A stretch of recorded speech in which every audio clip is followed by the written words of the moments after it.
నమస్తే NNTV Telugu news కి స్వాగతం। అసెంబ్లీ సభలో మంత్రి సీతక్క విద్యాశాఖ పద్దుపై మాజీ మంత్రి సబితా ఇంద్రారెడ్డి వ్యాఖ్యలపై సీతక్క ఫైర్। కేవలం ఎన్నికల కోసమే అల్పాహార స్కీమ్ ప్రారంభించారు। ఎన్నికల షెడ్యూల్ కు 3 రోజుల ముందు అల్పాహార స్కీమ్ ను ప్రారంభించి రాజకీయ లబ్ధి పొందేందుకు ప్రయత్నించారు। పిడికడు పాఠశాలల్లోనే అల్పాహార స్క్రీన్ ప్రారంభించారు। 1 రూపాయి కూడా చెల్లించలేదు। 3.5 కోట్ల పెండింగ్ బిల్లులను మా ప్రభుత్వం వచ్చాక చెల్లించాం। ఆత్మస్తుతి పరనింద టీఆర్ఎస్ నైజాం బీఆర్ఎస్ హయాంలో విద్యాశాఖ దుస్థితిని కేసీఆర్ మనవడే ప్రపంచానికి చెప్పాడు।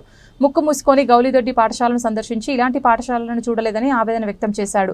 పాఠశాలల సంఖ్యను పెంచామని గొప్పలు చెప్పుకుంటున్న టీఆర్ఎస్ పాఠశాలల్లో కనీస మౌలిక సదుపాయాలు కల్పించలేదు। అధ్యక్ష, విద్యాశాఖ మంత్రిగా గౌరవనీయులు సబితా ఇంద్రారెడ్డి గారు పనిచేసినారు అధ్యక్ష।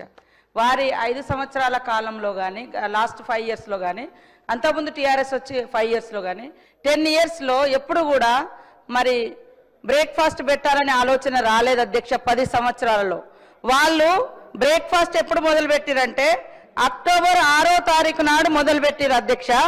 అక్టోబర్ 9వ తారీఖు నాడు ఎలక్షన్ నోటిఫికేషన్ వచ్చింది అధ్యక్ష। కేవలం ఎన్నికల కోసం మీరు పెట్టినటువంటి ఈ యొక్క స్కీమ్ అధ్యక్ష। నిజంగా విద్యార్థుల మీద ప్రేమ ఉంటే మరి 10 ఇయర్స్లో కనీసం 5 సంవత్సరాల ముందు కూడా పెట్టలేదు కాబట్టి విద్యార్థులకు పెట్టేటువంటి అల్పాహారాన్ని కూడా ఎన్నికలలో ఏ రకంగా ఉపయోగించుకోవాలనే ఆలోచన తప్ప ఇంకొకటి కాదు। అది కూడా కొన్ని స్కూళ్ళలోనే ఈ యొక్క అల్పాహారం స్కీము అది కూడా అక్టోబర్ 6వ తారీఖు నాడు ప్రారంభిస్తే అక్టోబర్ 9వ తారీఖు నాడు నోటిఫికేషన్ వచ్చింది అసెంబ్లీ ఎన్నికలకు। 3 రోజుల ముందు ప్రారంభించారు। వాళ్ళు 1 రూపాయి కూడా చెల్లించలే। అది కూడా రాష్ట్ర వ్యాప్తంగా స్కీమా అంటే అది కూడా కాదు।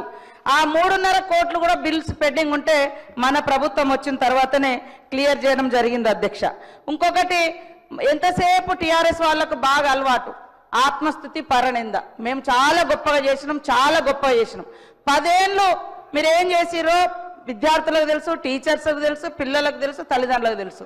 ఇవాళ ఎక్కడికో ఎందుకు మీరు విద్యాశాఖ మంత్రిగా ఉండి షేర్లింగంపల్లి గౌల్దొడ్డి అనుకుంటా స్కూల్కు సాక్షాత్తు కేసీఆర్ గారి మనవడు హిమాన్స్ను మీరు తోలుకొని పోతే ఆయన ముక్కు మూసుకొని ఏమన్నాడో మీరు అది గుర్తుపెట్టుకోండి, అది సరిపోతుంది। ఈరోజు గురుకులాలను గ్లోరిఫై చేసి చెప్తున్నారు, దానికి పునాది వేసింది కాంగ్రెస్ ప్రభుత్వం ఆనాడు। ఇవాళ మీరు విద్యార్థుల సంఖ్యకు అనుగుణంగా స్కూళ్ళని పెంచారు తప్ప ఇన్ఫ్రాస్ట్రక్చర్ ఇవ్వలేదు, అకామిడేషన్ ఇవ్వలేదు। అద్దె భవనాలలో ప్రతి నెల 3 లక్షలు ఇప్పటికి కూడా కట్టుకోవాల్సినటువంటి పరిస్థితి। ఇవన్నిటిని పరిష్కరించడం కోసం ఇవాళ ఇంటిగ్రేటెడ్ స్కూల్స్ను కూడా తీసుకొస్తుంటే పదే మీరు ఇది చేయలేదు, మీరు 10 ఏళ్ళు చేయలేదు, మేము 10-12 నెలలల్లా సర్దుకొని ఒక్కొక్కటి చేస్తున్నాం ఆర్థిక ఇబ్బందులల్లా। కానీ మీరు 10 ఏళ్ళు ధనిక రాష్ట్రం బంగారు తెలంగాణలో మరి పిల్లల భవిష్యత్తును బంగారం లాగా ఎందుకు మార్చలేదని నేను ఈ సందర్భంగా అడుగుతా ఉన్నా అధ్యక్ష।